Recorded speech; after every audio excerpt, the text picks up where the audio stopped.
that's when a lot of messages started to come through, and I started to get more clarity on things. Mm-hmm.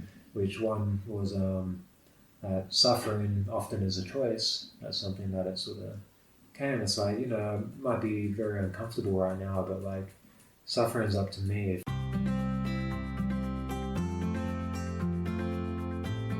Welcome to El Cafecito Travel Talks with Tony Lloyd. Each episode, Tony sits down with travelers, expats, creatives, and community voices from across Latin America and beyond, sharing stories of travel, culture, connection, and the journeys that shape us. So grab a cafecito or a tea and enjoy the conversation. You just did recently a vision quest. But first of all, explain to the people who are listening to us, what is a vision quest? Mm-hmm. Why did you do it? What did you get out of it?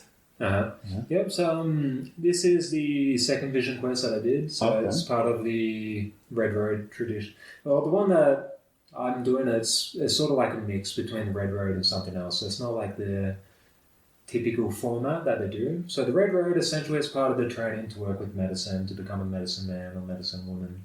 And step deeper into that space. Mm-hmm. So essentially anyone who's on this path of working with medicines and things, you need to do some pretty grueling initiations to really open up your energies and start perceiving things. And some of them can be pretty brutal, as well as like working, living in communities and working alongside shamans and having mentors. There's two branches to learning, and you need both of them. You need the initiations, and you also need the practice. You also need the mentorship. You also need, to develop friends and community.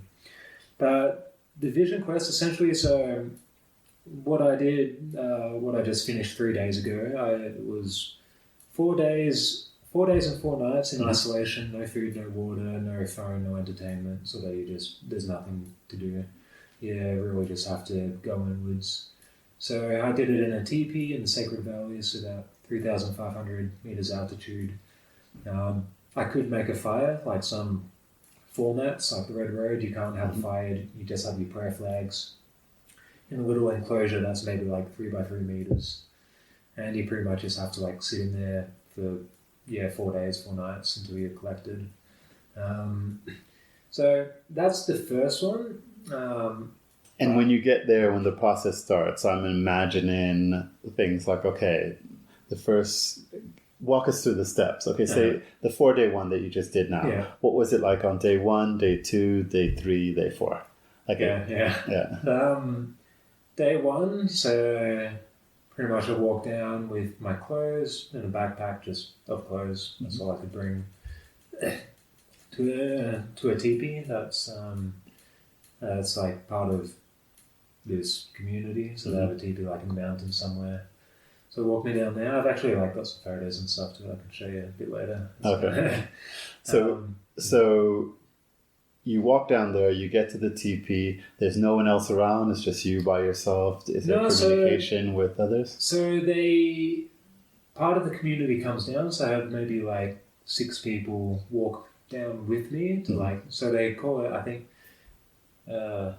I forget the term for it. There's a specific term like seeding or planting. Okay. So it's like when you plant someone for the vision quest, often it's like a community event. People come down and because it's like a big thing. So they don't just send you off and then forget about you. Okay. So they come with you and, do some prayers and do a cleaning and stuff. Mm-hmm. And pretty much I got there and did some prayers and said some words and sent me into the teepee. And the way that this one functions is every morning and every night they would come in and give me like a little bit of bobinsana, which is a medicine. Okay. They ring a bell outside. I'd blindfold myself to protect my energy and have no interaction. And they just put it in my hand, give me, it's like a little shot, like maybe 20 mils of bobinsana, which is like a liquid. It's a plant from the Amazon, which helps open your heart space and feel a bit more connected. It's good for emotional healing. So I went into the teepee and I could have a fire. I had plenty of firewood and stuff. But it was during the day, so this might have been at like 9 a.m. or 10 a.m. So the first day... But the fire you were doing inside the teepee or outside? Inside inside the teepee, okay. So it's a big teepee. Like it's huge, you should see it. Okay. But it's got like an opening at the top and stuff. So the smoke goes, got it. So like first day pretty much just sitting there, meditating a bit, doing a bit of breath work, just like the previous one that I did like 2 years ago, like I got really thirsty on like the second day, so like this time I'm just going to try and preserve my energy and not do much and just sit. So mostly I was, just... And you said no water, no food? No water, no food. Nothing. Okay. So you, like, no phone as well, of course. So you, like, you literally have nothing to do. That was part of it because it's like it's a process that's designed to make you go inwards and really go deeper into yourself and experience, abstinence from everything essentially.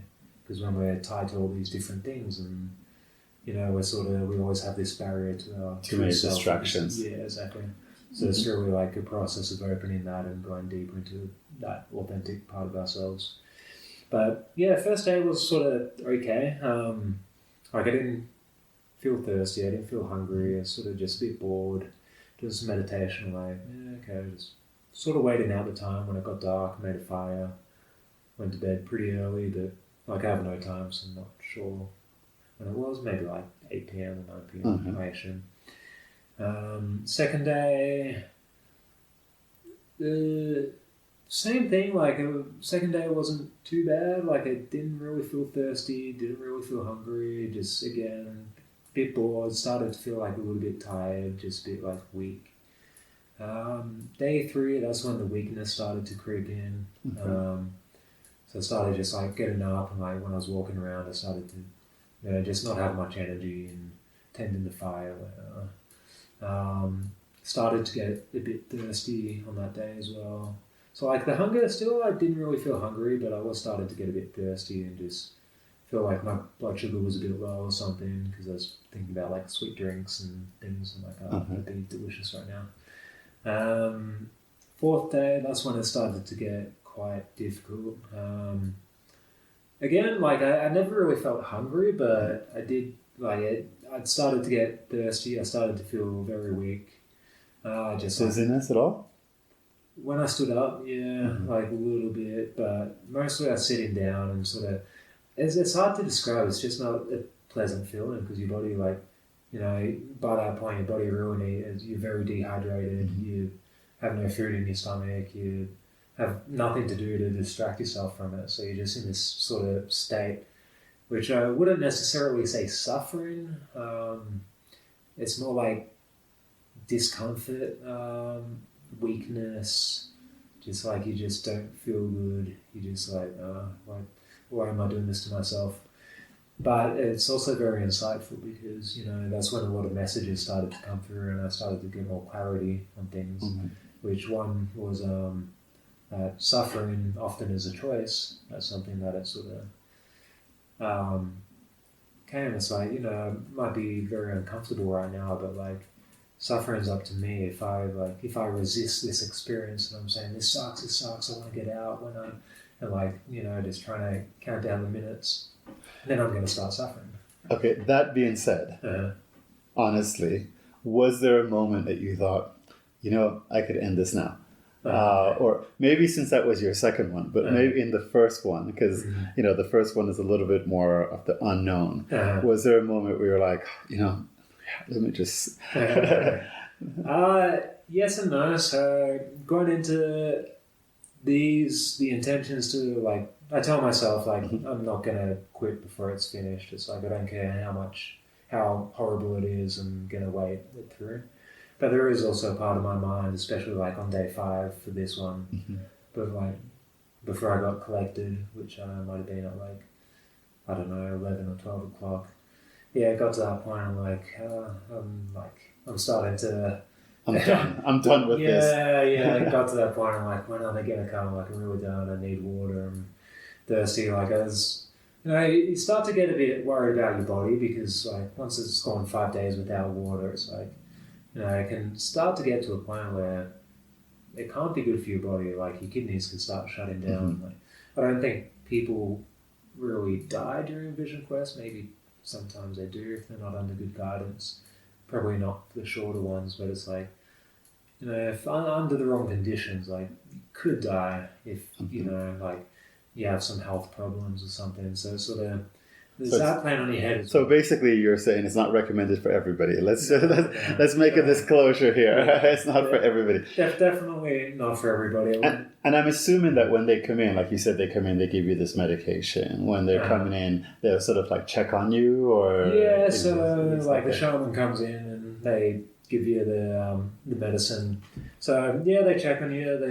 They can feel your energy pretty like acutely. Like shamans are generally quite sensitive to energy.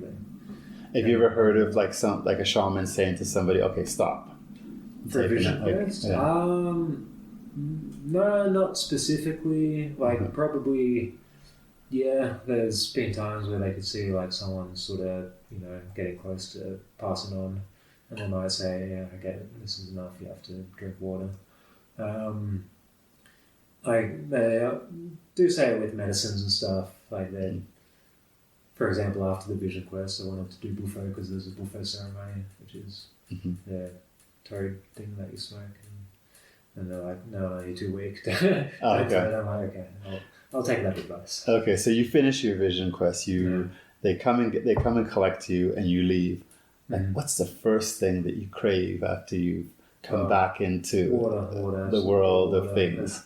Like towards the end of the vision quest, you're dreaming about water. You just like you can't get it off your mind. I'm visualizing it. I'm fantasizing about it. I'm just like, I really need water. And is it a combination of, okay, I want to drink some water, I want to be showered? Everything. Like that's having like visions or like visualizing me like swimming in water, like in a lake and just drinking it at the same time. And just, so it's like when they came in, like, so like day 5, was a point like my mind's starting to play games with me. I'm getting into the state where I'm like, I'm starting to suffer a bit. I'm like, okay, like, I'm really getting over this. I mean, like, when are they going to come? Because you have no track of time. So it's like, you're like, okay, they'll be here any moment. Then an hour passes, and you're like, any moment. Then another hour passes, and it's like, when are they going to come? And you're like, have they forgotten about me? And like, even though rashly, you're like, no, they're probably going to come. Your mind still part of, like, in that state as well, where you're not like,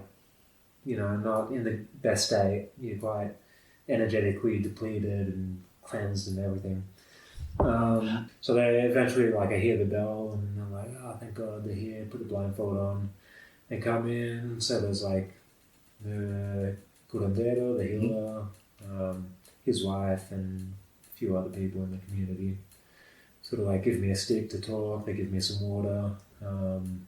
Mapacho, because it's sort of like Mapacho is a strong tobacco that you smoke often in ceremonies to express, like, to speak or to do prayers and stuff. It's also used for cleansing. Like they gave me the water, then I started vomiting like immediately as soon as I drank it.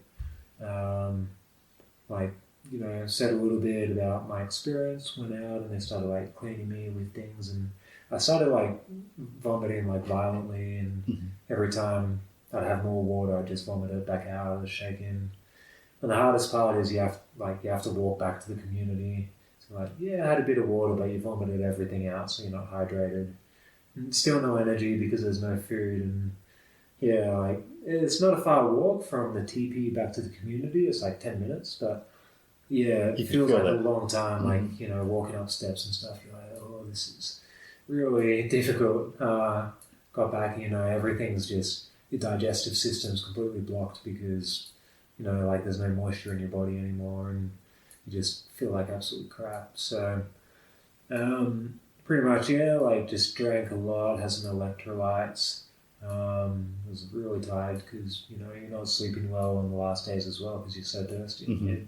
You can't sleep when you're really thirsty. You're just thinking about water.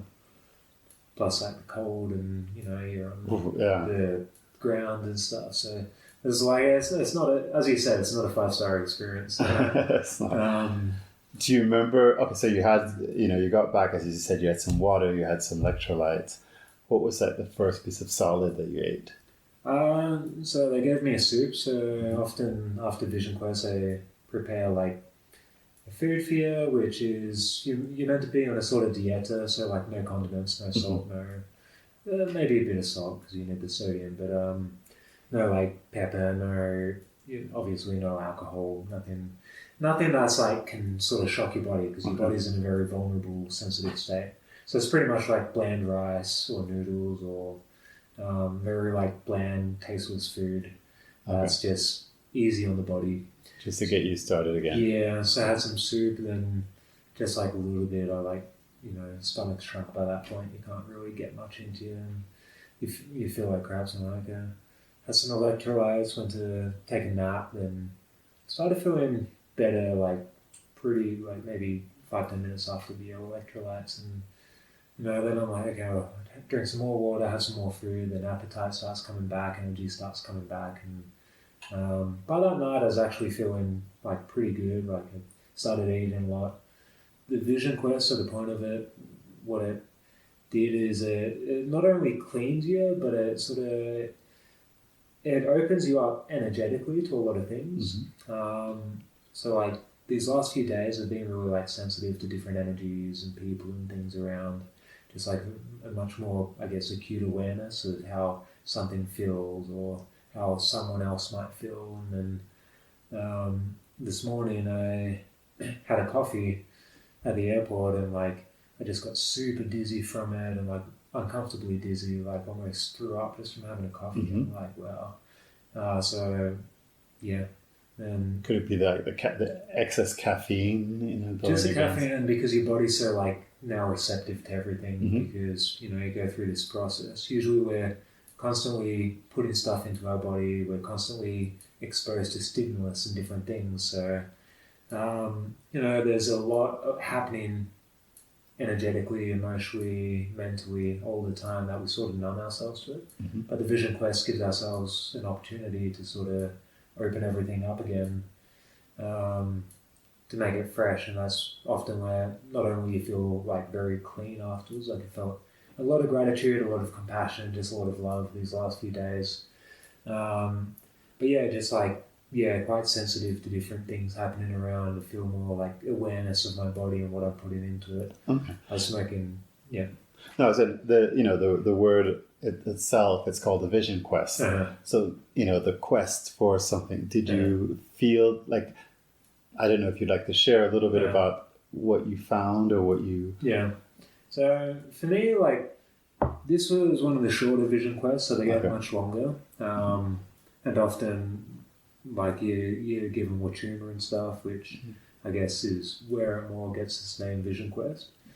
So the intention of a Vision Quest is to sort of search for something, to search for answers, to search for direction, to search for meaning. Where am I going in life? Why am I pursuing this path? It's like consolidating everything.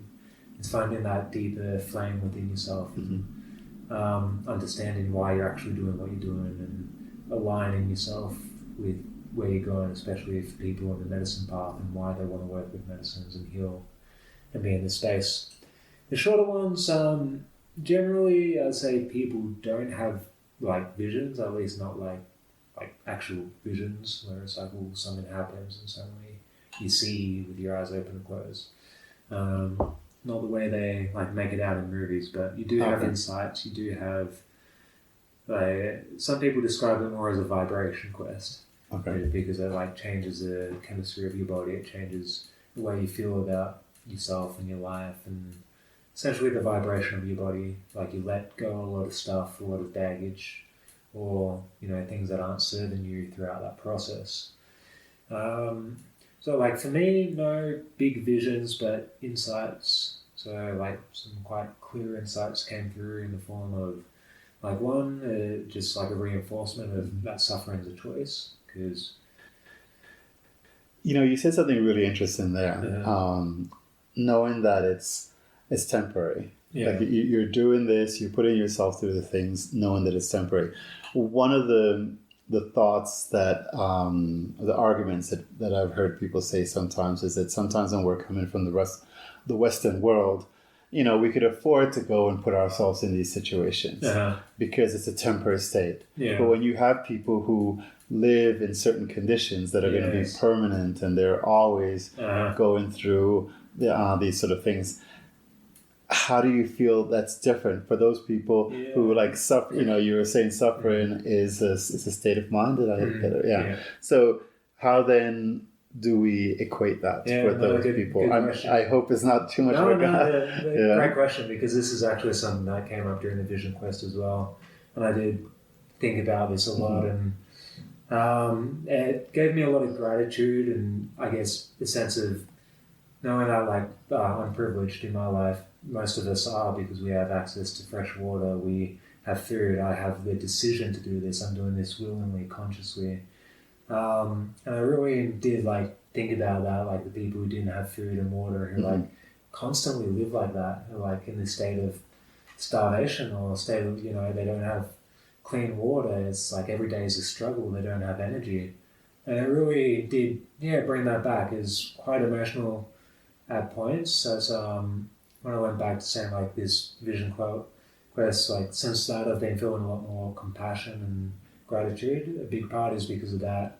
I guess realizing my life in perspective, it's I live a privileged life. Yeah, we all have our own challenges in different ways, but just it really brings you back to what's most important. Just knowing having fresh water is a blessing. It's we take these things for granted, just water, food.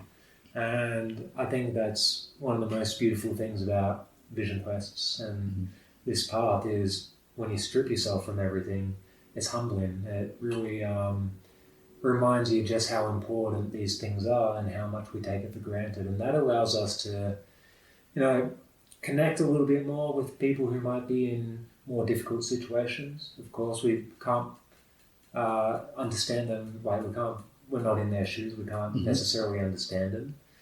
But it can help us sympathize a little bit more to hopefully try and, bring in some change towards the world that is good, or some sort of positive influence. Just, experiencing that for ourselves and realizing what, people go through, and not deliberately, knowing that this is just a short phase. It's okay, I'm going to suffer, but this is going to end. I'm choosing to do this. But, it really connects you to that, and you realize, a lot of people don't have a choice, so it helps bridge that connection, I guess, from people who, I'd say most of us who, live pretty good. If we have always food and water, we really don't have much to complain about.